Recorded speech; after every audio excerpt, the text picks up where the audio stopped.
Hello everyone, wonderful Wednesday to you. I'm Coy Wire, this is CNN 10, and we've got a rendezvous with the news, so let's go.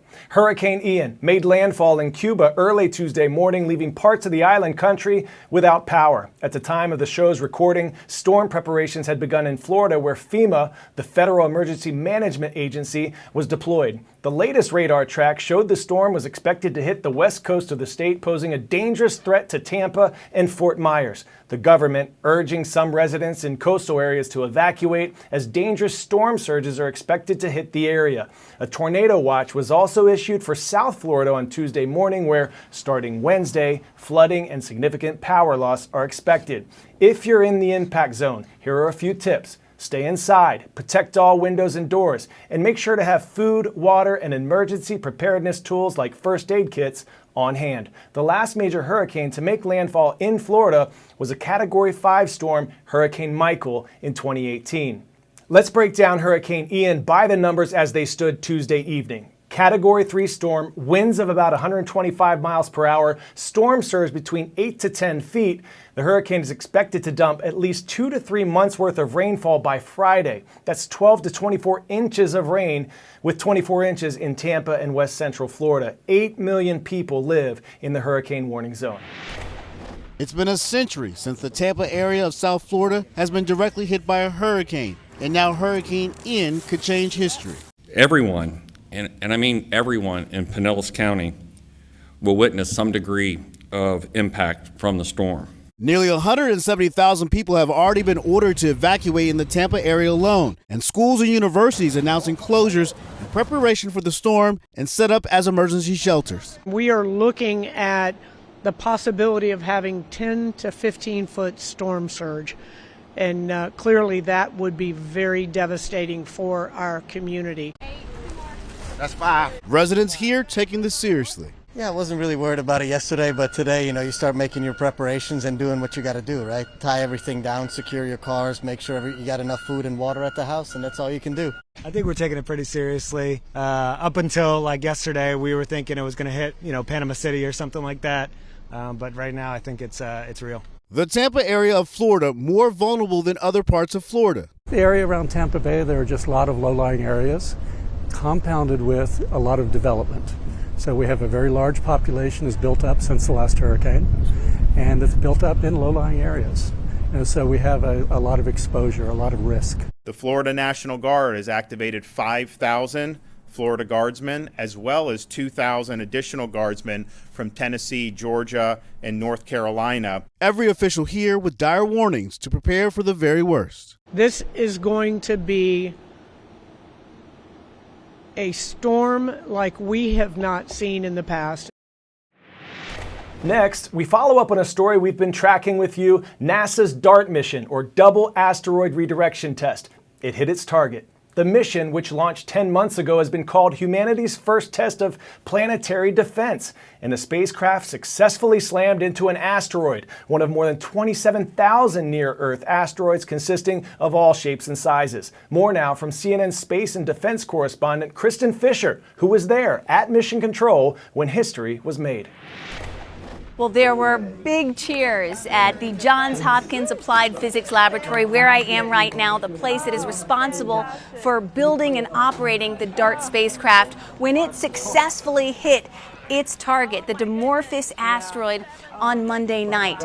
This spacecraft had been traveling in space at about 14,000 miles per hour, 4 miles per second, for 10 months, and in the vastness of outer space. This spacecraft was able to successfully hit an asteroid that's about the size of the Pyramid of Giza. And this spacecraft, not that big, about the size of a vending machine. So really just an incredible feat that NASA was able to accomplish just that. But the big question, of course, is, was NASA able to successfully push that asteroid, Dimorphos, just a little bit off its current trajectory? And the reason that's so important is because this asteroid poses no threat to planet Earth whatsoever. But the reason this is important is, if there ever were a potential killer asteroid in the future bound to wipe out all of life on planet Earth, this type of technology, this type of maneuver could potentially save all of us, all life on the planet. And so this was NASA's first ever planetary defense test mission. We know half of it was successful. Now we have to wait a few days, perhaps even weeks, before we'll know if it was successfully able to bump this asteroid off course. It's a big world out here. Lots of humans, lots of animals, and lots of ants. How many? Well, thanks to a new study, we're closer to the answer. The study, published in a scientific journal Monday, says there are about 20 quadrillion ants at any given time. That's a 20 with 15 zeros after it. For each human on Earth, there's an estimated 2.5 million ants. Ants are vital to the ecosystem, spreading seeds, supporting the food chain as both predators and prey. 15,700 species and subspecies. The total mass of every ant on the planet exceeds that of every bird and mammal combined. That's a lot of bugs. And that's random. Next up, we're introducing you to a CNN hero on a mission to fight hunger across this community. Bobby Wilson, an urban farmer in the metro Atlanta area, is helping people get access to locally grown food. But not only that, since 2009, he's taught thousands of people how to plant and grow their own food. Meet now, Mr. Bobby Wilson.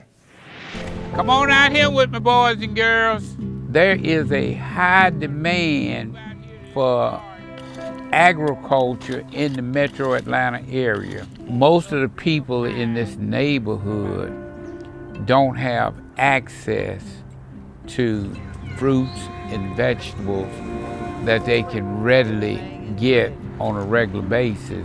I'm Bobby Wilson, here in the great state of Georgia. My main goal and objective is to make sure that marginalized and underserved communities have access to locally grown food that's free of chemicals. This is our secret right here, what I call black gold. We have turned 5 acres of land right here in the heart of the city into a green oasis that really impacts the quality of life of people that lives around here and visit with us. On an average, we are growing 4 to 5 tons of food per year. We are teaching people how to grow their own food on small tracts of land. So you want to evenly spread them out. With the price of food right now, you can probably grow about $2,500 worth of food per year. It does kind of smell sweet.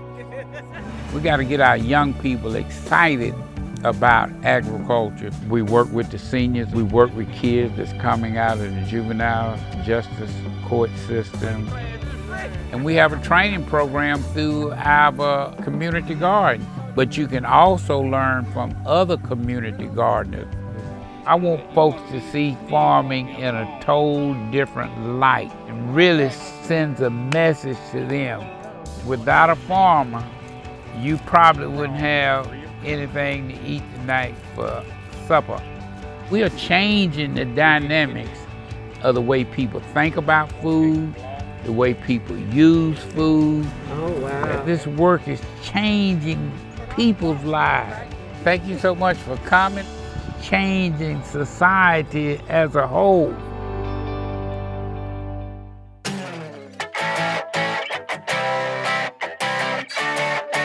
All right, today's 10 out of 10 is sure to get your seal of approval. This fine fellow had been on the loose in Beverly, Massachusetts for days until he turned himself into police. That's one of the silliest things I've ever heard. But here he is, video of him waddling up to the police station. Locals nicknamed him Schubert after spotting him in a pond last week, but a group of officers sealed the deal and safely captured him, sent him off for observation, and then released him back into the wild. Finally, our favorite part of the day, we want to give a special shout out to Miss Fennicle's class at Cincinnati College Preparatory Academy in Cincinnati, Ohio. We hope you and everyone watching around the world have a wonderful one. I'm Coy Wire. Thanks for watching CNN 10. We'll see you later.